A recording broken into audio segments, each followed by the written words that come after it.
प्रधानमंत्री नरेंद्र मोदी ने एनएक्सटी शिखर सम्मेलन में भाग लेते हुए अपने संबोधन में महात्मा गांधी की साबरमती में दांडी यात्रा का उल्लेख किया। उन्होंने कहा कि यह भारत के स्वतंत्रता आंदोलन का एक महत्वपूर्ण टर्निंग पॉइंट था, जिसने पूरे देश को आजादी के लक्ष्य के लिए एकजुट किया। प्रधानमंत्री ने कहा कि आज उस ऐतिहासिक यात्रा के लगभग 100 वर्ष बाद भारत एक नई यात्रा पर निकला है, जो विकसित भारत के निर्माण की यात्रा है। उन्होंने कहा कि ऐसे शिखर सम्मेलनों में होने वाला मंथन और उससे निकलने वाले विचार इस लक्ष्य को हासिल करने में अहम भूमिका निभाते हैं। प्रधानमंत्री ने यह भी कहा कि वैश्विक चुनौतियों और संकटों के बावजूद भारत तेजी से आगे बढ़ रहा है और आज दुनिया की नजरें भारत पर टिकी हुई हैं। महात्मा गांधी ने साबरमती आश्रम से दांडी यात्रा शुरू की थी। ये भारत के स्वतंत्रता आंदोलन का एक टर्निंग पॉइंट था, क्योंकि इस यात्रा ने देश के कोने कोने को एक लक्ष्य के साथ जोड़ दिया था, और ये लक्ष्य था भारत की आजादी। आज ऐतिहासिक यात्रा के करीब 100 वर्ष के आसपास हम भारतीय फिर एक नई यात्रा पर निकले हैं। ये यात्रा है विकसित भारत की यात्रा। हमारा लक्ष्य एक है, हमारी मंजिल एक है, विकसित भारत। और इस लक्ष्य की प्राप्ति में ऐसी समिट्स में हुआ मंथन, इनसे निकला अमृत बहुत बड़ी भूमिका निभाता है।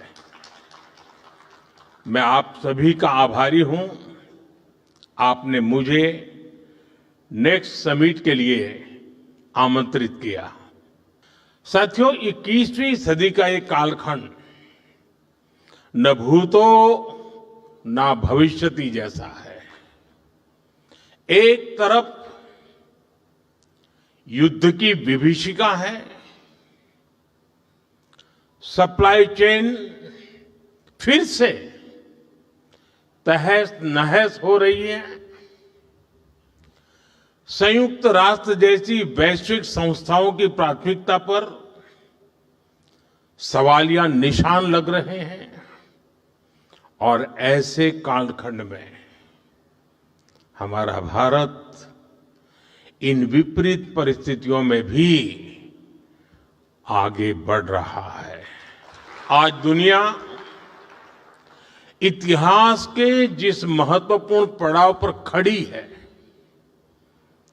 उस पड़ाव पर जिस देश का नाम सबसे ज्यादा चर्चा में है, वो है भारत।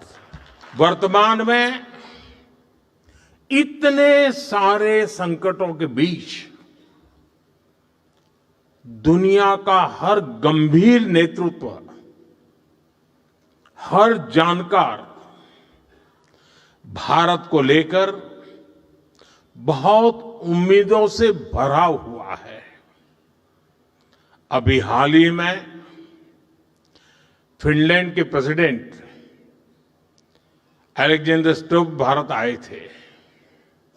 उन्होंने कहा कि अब दुनिया की दिशा ग्लोबल साउथ तय करेगा, और उस दिशा को निर्धारित करने की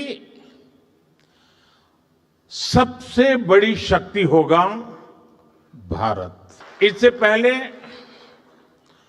कनाडा के पीएम कार्नी ने भी कहा था कि अगले 3 दशकों में दुनिया की इकोनॉमिक ग्रेविटी जिस सेंटर की ओर शिफ्ट हो रही है, उसका नाम है भारत। फ्रांस के राष्ट्रपति मैक्रो भी मानते हैं कि भारत दुनिया के सबसे बड़े मुद्दों को सुलझाने वाला एक इनएविटेबल पार्टनर बन चुका है। आज टेक वर्ल्ड और अर्थ जगत के ग्लोबल लीडर्स के बयानों का निचोड़ निकालें तो एक ही भाव सामने आता है, अगर आप भविष्य का हिस्सा बनना चाहते हो तो आपको भारत से जुड़ना ही होगा।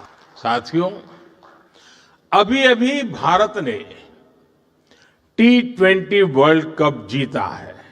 हर कोई खुश है। साथियों, आज का भारत सिर्फ आगे नहीं बढ़ रहा, भारत खुद को नेक्स्ट लेवल पर ले जा रहा है। आज हम इस कार्यक्रम में आपसे विदा लेते हैं। आप अन्य खबरों के लिए बने रहे। राष्ट्र सर्वप्रथम, वंदे मातरम, जाग उठा है भारत। राष्ट्र सर्वप्रथम, राष्ट्र सर्वप्रथम, राष्ट्र सर्वप्रथम, राष्ट्र सर्वप्रथम।